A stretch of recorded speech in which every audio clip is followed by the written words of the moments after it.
Hello, friends, and welcome to League Unlock. Eric and Mark here with you guys. We're looking ahead. The 6 teams are set. We know who's going to be there at MSI, which means it's time to preview, predict, get everything absolutely wrong. Although last time at MSI, we were pretty high on RNG.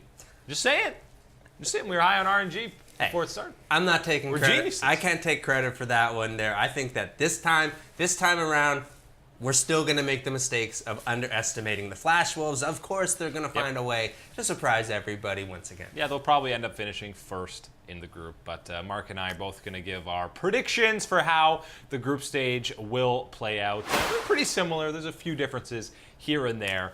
Obviously, you better have SKT or IG in that top spot, 1 or 2. If you don't, I mean, you're just trying to go for a crazy pick. You're a dreamer at that point, and I give that respect to that, salute and everything. Good job being the fanboy that you are. But I tell you what, you can't be the fanboy and put these Western teams up here at the top, because it's got to be either SKT or Invictus Gaming's finding themselves at the very top here out of the group stage. That respect absolutely needs to be paid to these two titans. And I definitely think we'll see them split in the group stage 1-1. I think it comes down to a tiebreaker. I got SKT coming in that top spot. Obviously, both these guys swept their finals. SKT was definitely in more dominant fashion, I would say. IG had a pretty serious deficit in their finals, but SKT towards, I mean, obviously their entire playoff run, the last couple of weeks, basically ever since they lost to Griffin, they've just looked like a well-oiled machine and the SKT of old. We know, especially, the only question mark for what lane they could play through for most of the split was Faker. And then you saw throughout their playoffs that, yeah, it turns out the best player of all time is still a pretty solid win condition in that mid lane. There just doesn't seem to be a huge weakness on this team. No, there never seems to be the weakness here right now with the way that this SK Telecom team is playing. I think actually really maybe the only way that you could really pinpoint it here is if you look at Clid. Again, this is a player that sometimes when he's not at the very best of his game, that it really does tend to have the domino effect for the way things fall out in the rest of the match for SKT. And then on the top side, Khan, again, someone that you expect to be a strength, and you do need to rely on here, because as you head into this MSI, of course, we all know it, the top laners here are big-time carry threats, and you're got to be ready for it. And you know, Khan is still looking to kind of redeem himself after he was talking a lot of smack ahead of 2018 MSI, and he did not deliver on that hype. Looking for redemption here. I got IG in second. I still think they might be playing a tiebreaker, which would be absolutely insane to see for that first spot finish. They'd already play a best of 3 in the group stage. But for Invictus, I think they still have the potential to just be better than SKT. We've seen what they're capable of. They're the world champions. We've never really, I mean, just seeing these two go head-to-head is amazing. And we know, just like where maybe Faker was the last question mark, I think Jackie Love was the last question mark to fully play through and be a win condition. But we've seen him play Draven, play Kai'Sa, completely dominate some of these games. I think solo laners, you might have to give an advantage to IG just because they have the 2 best solo laners in the world, probably in the Shy and Rookie. But I mean, head-to-head, oh, this is basically a toss-up between these two.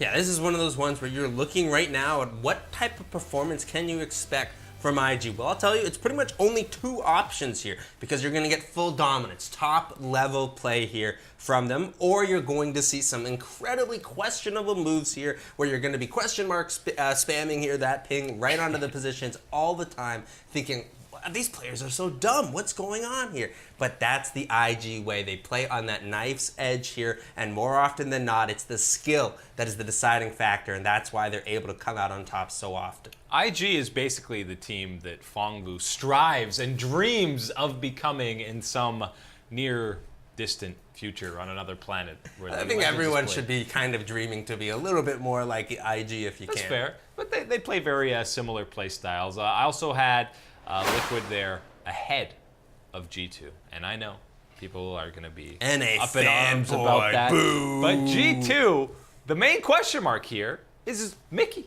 Is he playing? How many games is he going to play? I feel like in all the interviews and things that I've heard from the outside and even some of the team interviews with Mickey, it sounds like he's not going to be playing very much. I'm fully expecting Promiscu to be playing more than Mickey, which means I still think that's enough for them to get out of groups, but I think Liquid can take that spot ahead of them. This is certainly a cause for concern for G2. And this is not just, oh no, you don't have Mickey, that's what you're missing out on. You're really missing out on now when you're going into these matchups here, where you're going to be having the disadvantage, because when you look at these bottom lanes and you're looking at the support roles, the support players here that you have in this tournament and how they're going to be able to impact these matches, Mickey was going to be a massive part in making sure that Perkz is able to get through these laning phases, making sure that you're able to actually, kind of utilize this roster here and this flex that you have by having someone like Perkz that can play these untraditional AD carries in the bottom side. This was supposed to be more or less one of your strengths here. And if you don't have Mickey, that's a big problem, because he is a huge part in how they're able to play the way that they have this year. Yeah, I mean, as soon as he came into the lineup during playoffs, it was, this is the G2 that completely dominated the majority of the regular season. And I think people are taking it a little bit too lightly how big an issue it'll be if he's not in that squad, particularly with Perkz' performance as well, because Mickey is a more experienced support player, helping Perkz kind of guide him through that laning phase, and there's going to be some lane-dominant bot lanes that you're going up against in MSI, so I think that's a huge question mark for them. I think Liquid and G2, though, they're going to be very evenly matched. Mark has them a spot ahead. I got the EU faith going this time. I'm sorry, guys. I got to believe in it. I think that this is something we're here with a little bit more time, of course, than compared to before where Promiscu was subbed in. I think the expectations can be a little bit higher than what we saw, and you can maybe hope to see a little bit more of the G2 personality still shine through. If Mickey's fully healthy, then I fully agree. I think that G2 is the better team than Liquid, but that is the pipe dream. That's the big question mark.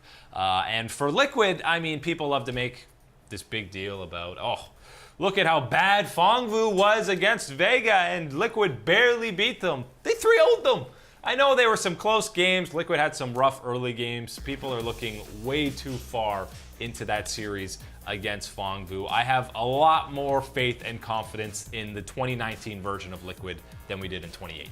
I definitely do, and actually one thing that was kind of nice about that Fongvu series here is the way that Impact handled himself against Zeros in the top side. A lot of people were concerned about that type of matchup. Someone who can, again, play these carries, make those outplay type of things against someone like Impact, who has been vulnerable to that as of late. And he really held his own, provided some solid play here for Team Liquid. And I think that's the positive sign you got to look for when you move towards this group stage here and you're thinking about playing against the likes of Invictus, of SKT, and G2, and you're looking how are you going to hold yourselves in a lot of these matches here. And I think now you can have a little bit more confidence in Impact not being set so far behind some of these incredible carry top laners here at MSI. Yeah, he's going to be the biggest question mark for Liquid at this event. The one thing you and I both agree on is Flash Wolves 5 and Fongvu 6, which means probably they'll both finish top 4 and no NA or EU in semis, because that's just how it goes. It's got to be one of these guys coming through and proving us wrong here with the Western love and saying, no, not today, not today. I mean, Flash Wolves, people doubted them last MSI, and we know how that one ended up. But it's time for some predictions for how things are going to play out. We're going to do the old 90, 50, 10%, starting with you, Mr. Mark. 90% chance that this is going to happen at MSI. Ooh, 90% chance here. No one's going undefeated. There's no, I don't see a way here with the talent that you've got right now at this MSI and the way that these teams want to play, how bloody it can be at times here, how aggressive. I think right here, no way anyone's making it through with that perfect record. Yeah, I'd be shocked if someone went 10-0, even just in the group stage, not even going to that bracket round. 90% chance for me is that our boy Fongvu, or our boys from Fongvu, are ending up last place. I mean, just what I've seen from their playing stage, I can't see them finishing outside of that. The other teams just look a whole lot better. Even Flash Wolves, 50% chance, Mark. Toss-up. Heads or tails? What's happening? Ooh, man, this is going to be good here. I got the 50% chance here that Team Liquid is going to find the way to edge G2. Of course, if you saw in my predictions, I got G2 just ahead of Team Liquid, but I think it is that 50-50. I think it all is going to come down to this big matchup down in the bottom side of the supports. Is it going to be Mickey? Is it going to be Promiscu? Because I tell you what, Core JJ is in peak performance mode for Team Liquid. He has been since the start of the split, and he's ready to do it at MSI. 50% for me is we're getting a tiebreaker between NA versus EU. It seems to happen always at these international events. I know I had Liquid ahead with one more win at 5-5 than G2, but it's a toss-up. There's a decent chance we're going to get a tiebreaker. It might not be as important for that final spot, but it'll be between that 3 and 4. 10% chance. That's very unlikely. What's going to happen, Mark? Very unlikely that we don't see at least one base race finish here in the group stage. I'm calling it right now. Been watching MSI these last couple of years, and every year it seems we do get one of these thrilling base race finishes here in a group stage. And when you look at the teams that we brought here, Invictus Gaming, SKT, Team Liquid, G2, Fong Blue Buffalo, Flash Wolves, all these teams have shown up against a base race, at least in recent memory here. I'm excited to watch them duke it out at MSI and give us this base race finish. Yeah, you know there'll be some crazy endings. My 10% is Teddy is going to dominate. Just kidding. It goes deeper than that. He's going to finish with single-digit deaths, at least in the group stage, maybe even beyond. Way less than 1 death per game. I think he's capable of it. I think that this is his full coming out party for the rest of the world to see that he is one of the best AD carries on the planet right now. That's our preview for MSI 2019. We'll be talking about it a little more before the event actually starts.